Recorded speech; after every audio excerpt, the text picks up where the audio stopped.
تب بعضکم بعضا، نہ ہی تم میں سے کوئی کسی دوسرے کی غیبت کرے۔ اب غیبت کیا ہے؟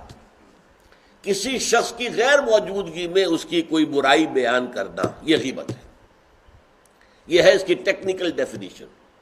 لیکن یہاں بھی جان لیجئے ہر غیبت غلط نہیں ہے۔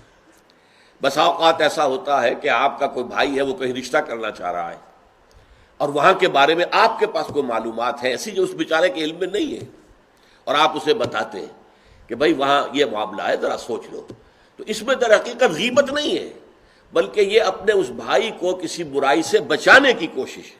اس میں اس کے ساتھ نصح اور خیر خواہی کا جذبہ ہے، نہ کہ ان کو بدنام کرنے کا جذبہ۔ اگر کوئی سبب ہے ہی نہیں اور آپ بیان کر رہے ہیں تو یہ غیبت ہے۔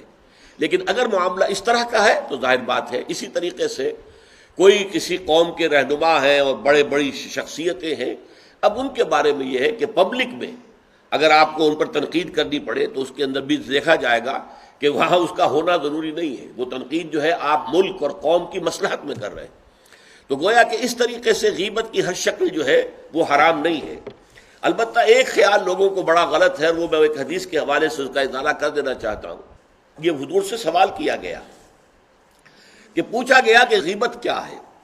یہ حدیث ہے، مسلم شریف میں بھی ہے، ابو داؤد میں بھی ہے، ترمذی میں ہے، نسائی میں ہے، یہ حضرت ابو ہریرہ رضی اللہ تعالی عنہ سے۔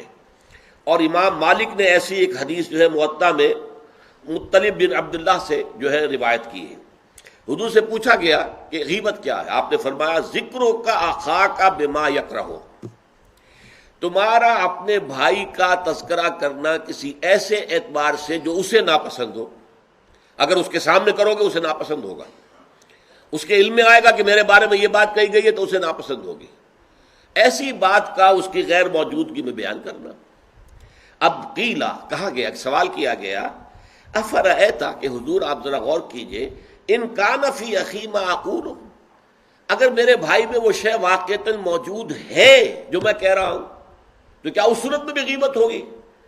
قال، فرمایا حضور نے، غور سے سنیے، ان کان فیہ ما تقول فقد اغتبت، اگر تو اس میں وہ برائی ہے جو تم کہہ رہے تو تم نے غیبت کی، وَإِن لَمْ يَكُنْ فِيهِ، اور اگر نہیں ہے اس میں وہ شے اور تم پھر بھی کہہ رہے ہو ما تقول فقد بہتہ، تو تم نے اس پر بہتان لگایا ہے، یہ تو دوہرا جرم ہو گیا۔ اس میں کوئی خرابی نہیں ہے، برائی نہیں ہے اور آپ بیان کر رہے ہیں تو یہ تو بہتان ہے۔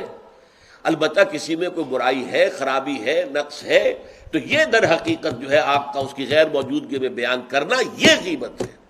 تو اس اعتبار سے غیبت کی جو برائی ہے اس کو اچھی طرح سمجھ لیجئے، اور یہ ہمارے معاشرے کے اندر بہت پھیلی ہوئی ہے یہ شے۔